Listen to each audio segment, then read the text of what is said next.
여러분 핸드폰을 한번 꺼내 보십시오. 일주일 안에 먼저 연락해온 사람이 몇 명이나 있으신가요? 아마 많지 않을 겁니다.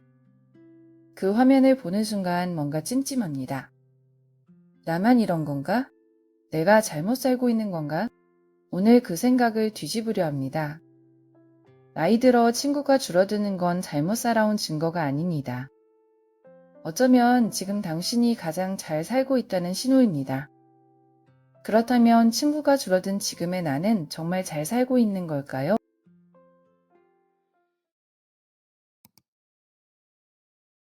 안녕하세요. 행복으로 이끄는 공간, 공간본부입니다. 오늘의 이야기는 위로만을 위한 건 아닙니다. 여러분이 지금까지 관계를 바라보던 방식을 완전히 뒤집기 위해서인데요.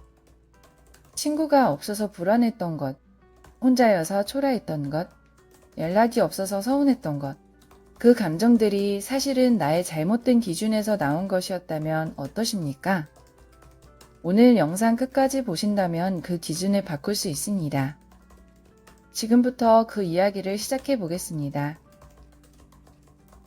구독과 좋아요는 영상을 제작하는 데 큰 힘이 됩니다.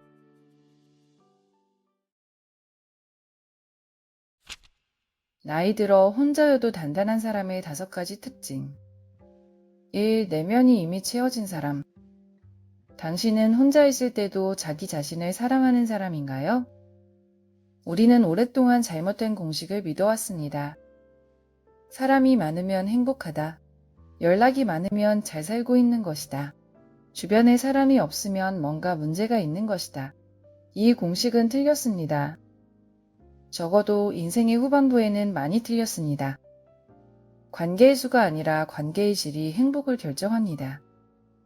그리고 가장 깊고 지속적인 만족감은 외부 관계가 아니라 자기 자신과의 관계에서 옵니다.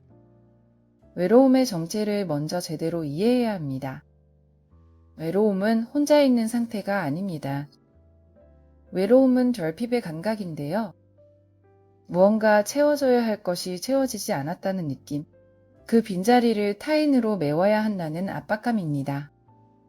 그런데 내면이 이미 채워진 사람은 그 빈자리 자체가 다릅니다. 그들의 빈자리는 타인이 채워야 하는 공간이 아닙니다. 자기 자신이 이미 그 공간에 살고 있기 때문이죠. 내면이 채워진 사람에게는 공통점이 있습니다. 그들은 혼자 있는 시간에도 할 수 있는 것이 있습니다. 글을 읽거나 뭔가를 만들거나 걷거나 사색하거나, 이들은 자기 자신과 대화하는 법을 알고 그 대화가 지루하지 않습니다. 오히려 그런 시간을 만듭니다. 반면 내면이 비어있는 사람은 다릅니다. 혼자 있는 순간 그 침묵을 견딜 수 없어 합니다. 계속 핸드폰을 보거나 TV를 켜놓거나 별 용건도 없이 누군가에게 연락하죠. 그 행동들이 진심에서 나온 게 아닐 때가 많습니다.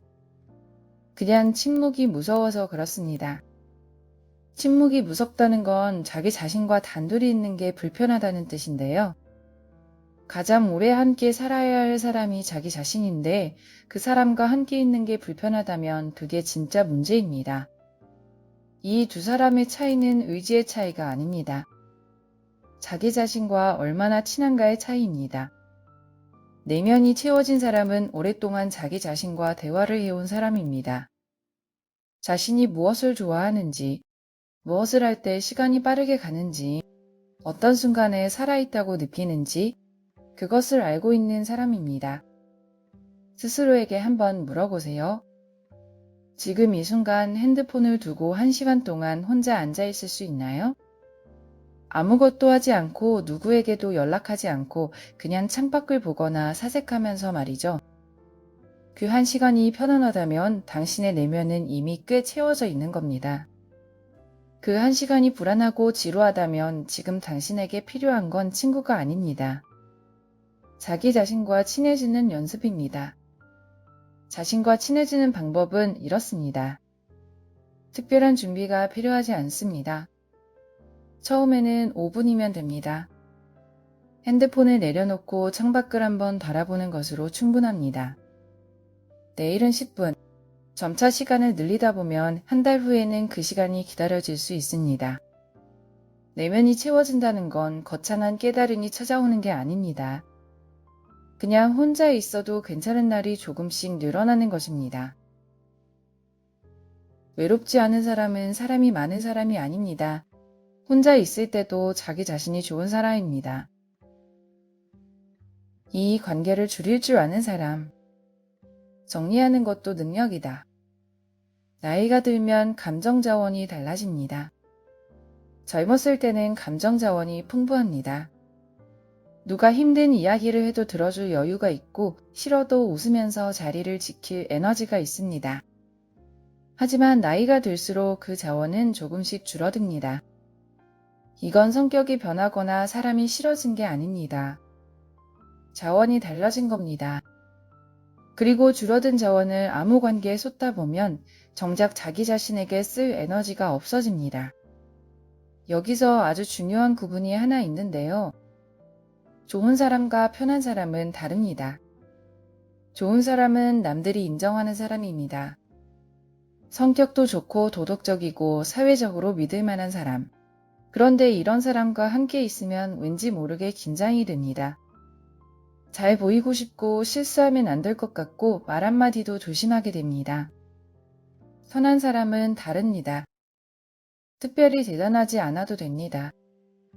함께 있을 때 딱히 말을 안 해도 되고 실수해도 괜찮고 나다운 모습을 있는 그대로 보여주게 되는 사람. 나이가 들수록 우리에게 필요한 건 좋은 사람보다 편한 사람입니다. 그런데 편한 사람은 많지 않습니다. 평생 살아봐야 두세 명 있으면 많은 겁니다. 그렇다면 나머지 수십 명의 관계는 뭔가요? 의무적으로 관리해야 하는 관계입니다. 에너지를 써야만 유지되는 관계인 것이죠. 이 관계들을 정리하지 못하면 나이 들수록 점점 더 지치게 됩니다. 관계에서 지쳐서 정작 자기 자신을 돌볼 힘이 없어지는 겁니다. 관계를 줄이면 처음엔 허전합니다. 그러나 허전한 뒤에 오는 것이 있습니다. 바로 조용함입니다. 그리고 그 조용함 안에서 오랫동안 들리지 않았던 소리가 들리기 시작합니다. 내가 진짜 하고 싶은 게 뭔지, 뭘 먹고 싶은지, 어디에 가고 싶은지, 어떻게 살고 싶은지, 수십 년 동안 남들의 기대에 맞추느라 한 번도 제대로 들어보지 못했던 자기 자신의 목소리가 들리기 시작하는 것입니다. 이것이 관계 정리가 주는 가장 큰 선물입니다. 관계를 정리한다는 건 상대방을 나쁜 사람으로 만드는 게 아닙니다. 그냥 그 사람과 나 사이의 거리를 조금 더 자연스럽게 두는 것입니다. 억지로 유지하던 연결을 내려놓는 것입니다. 그리고 그 자리에 자기 자신을 놓는 것입니다. 지금 이 순간 연락하면 왠지 피곤해지는 사람이 머릿속에 떠오르시나요? 그렇다면 당신은 이미 알고 있는 겁니다. 그냥 아직 용기가 없었을 뿐입니다. 나이 들어 관계를 정리한다는 건 사람을 버리는 게 아닙니다. 드디어 자기 자신을 선택하는 것입니다. 참 혼자 있는 시간을 능력으로 쓰는 사람. 고독은 사형 선고가 아니다. 그것은 선물이다. 혼자 있는 시간과 외로운 시간은 다릅니다. 외로움은 연결되고 싶은데 연결되지 못하는 고통입니다. 원하는 것이 있는데 없는 상태. 바로 결핍입니다. 혼자 있는 시간은 다릅니다. 혼자 있음 자체에서 무언가를 얻고 있는 상태. 바로 충만함입니다. 같은 혼자라도 한쪽은 공허하고 한쪽은 가득 찹니다. 이 차이를 만드는 건 상황이 아닙니다. 그 시간을 어떻게 쓰느냐입니다. 혼자 있는 시간을 잘 쓰는 사람들에게는 공통된 습관이 있습니다. 첫째, 그들은 규칙적입니다. 오전 9시에는 이것을 한다라는 계획이 생기면 그 시간이 목적을 갖습니다. 아침 산책이든 독서든 텃밭 가꾸기든 악기 배우기든 무엇을 하는지가 중요한 게 아닙니다. 그 시간이 나를 위한 시간이라는 것을 인식하는 것, 그게 핵심입니다. 둘째, 그들은 조금씩 무언가를 만듭니다. 만드는 행위는 특별합니다. 글이든 그림이든 음식이든 뜨개질이든 만들기를 하면 나는 오늘도 뭔가를 했다는 흔적이 남습니다. 그 흔적이 자존감이 되고 외로움을 막는 가장 실질적인 방법입니다. 대단한 것을 만들 필요가 없습니다. 화분 하나를 키워도 됩니다. 글을 단 3줄만 써도 됩니다. 중요한 건 크기가 아니라 내가 만든 것이 존재한다는 사실입니다. 셋째, 그들은 자신을 관찰합니다. 일기를 쓰거나 오늘 하루를 돌아보거나 지금 이 감정이 뭔지 생각해 보거나 이 습관이 있는 사람은 자기 자신에 대한 이해가 깊어집니다. 자기 자신을 이해하는 사람은 외부의 평가에 덜 흔들립니다. 남이 뭐라 해도 흔들리지 않는다는 건 자기 자신을 잘 알고 있기 때문입니다. 내가 어떤 사람인지 알면 누군가의 말 한마디에 내 하루 전체가 무너지지 않습니다. 혼자 있는 시간이 두려운 사람은 자기 자신을 아직 만나지 못한 사람입니다. 그 시간을 즐길 수 있는 사람은 이미 가장 중요한 친구를 얻은 사람입니다. 4. 감정이 안정된 사람. 기대를 줄이면 감사가 늘어난다. 감정의 불안정은 대부분 이런 구조에서 옵니다. 기대를 하고 충족 또는 불충족이 생기고 기쁨 또는 실망한다. 우리가 인간관계에서 감정 기복이 심한 이유는 상대방에 대한 기대가 있기 때문입니다. 그 사람은 이렇게 해줘야 해. 친구라면 당연히 이 정도는 해야지. 오랜만에 봤으니 더 반가워해줄 줄 알았는데 이 기대들이 충족되면 기쁩니다. 그러나 기대만큼 충족되지 않으면 서운하고 화나고 상처받습니다. 여기서 중요한 사실이 하나 있습니다. 그 기대는 당신이 만든 겁니다. 상대방은 그 기대를 하는지조차도 알지 못합니다. 당신이 혼자 설정한 겁니다. 그리고 상대방이 그 기대를 충족하지 못했을 때 당신은 배신당했다고 느낍니다. 하지만 실제로는 상대방은 그저 자기 방식으로 살았을 뿐입니다. 이것을 이해하는 순간 많은 감정의 파동이 조용해질 수 있습니다. 감정이 안정된 사람들은 기대 자체를 줄입니다. 그러면 인생이 재미없어지지 않을까 싶을 수 있습니다. 전혀 그렇지 않습니다.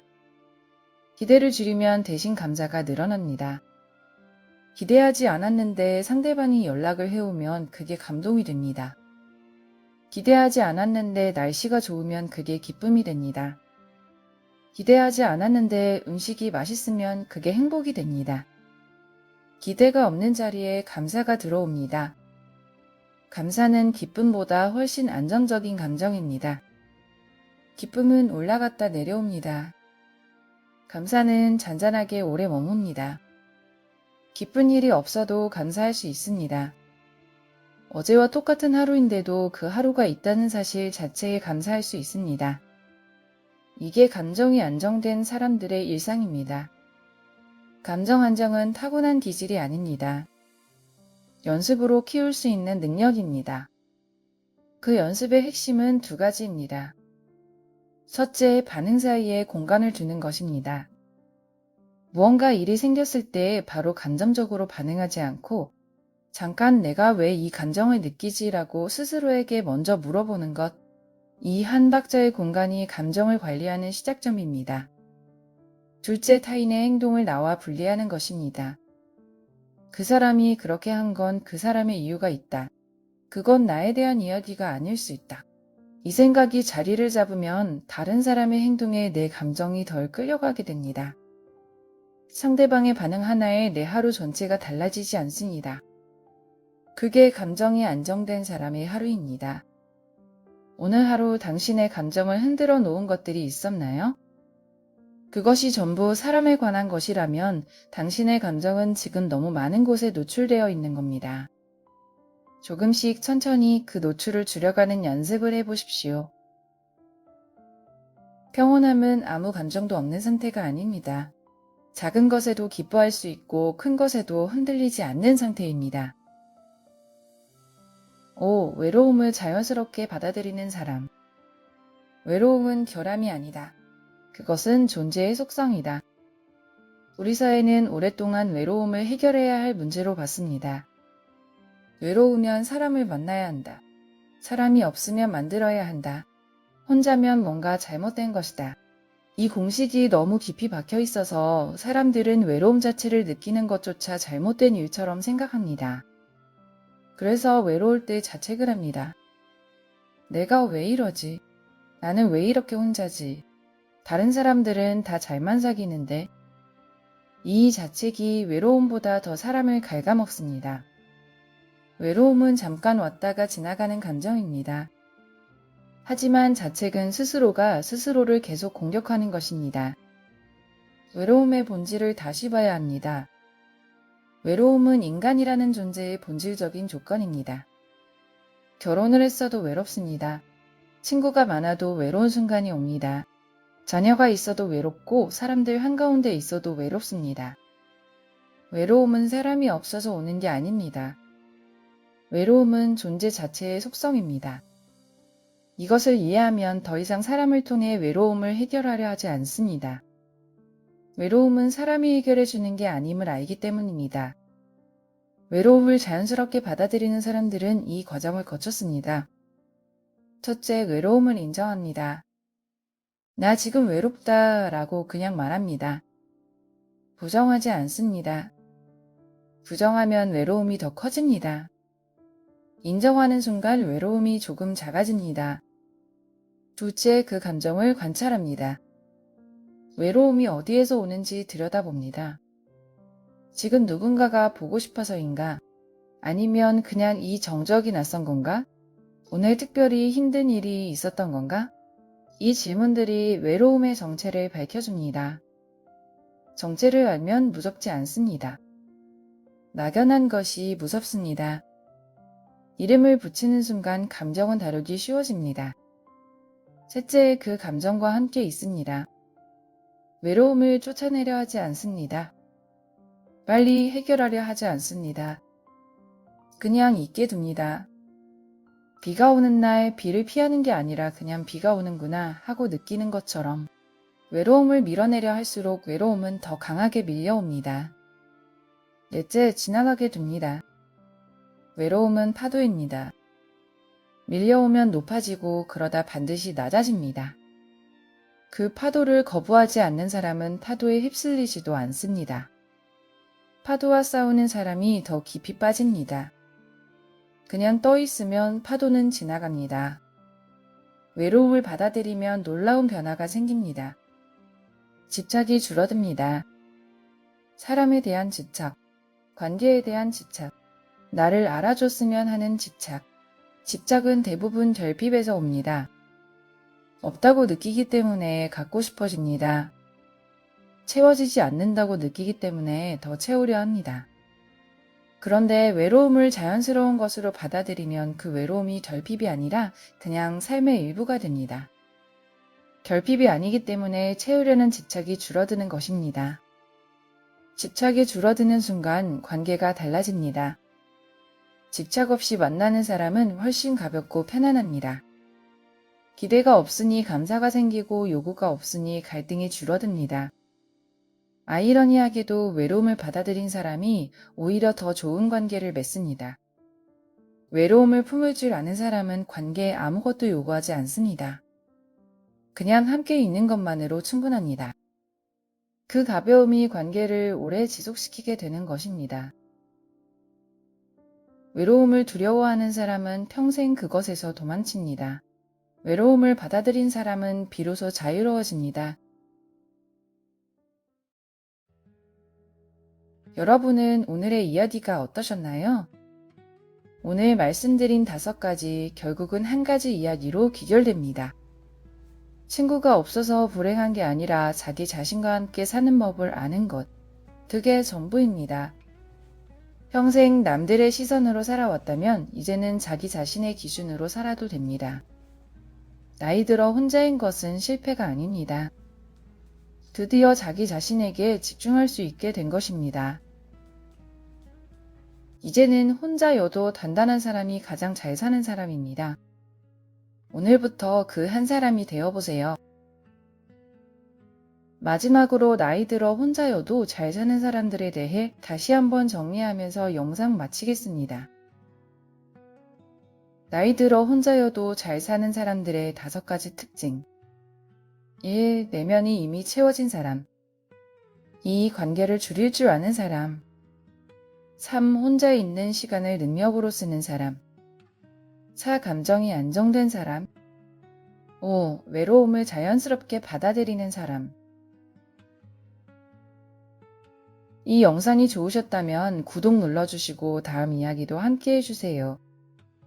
여러분의 인생 후반부가 더 단단해질 수 있도록 저도 계속 함께 하겠습니다. 공감본부에서는 항상 당신의 행복한 삶을 응원합니다. 감사합니다.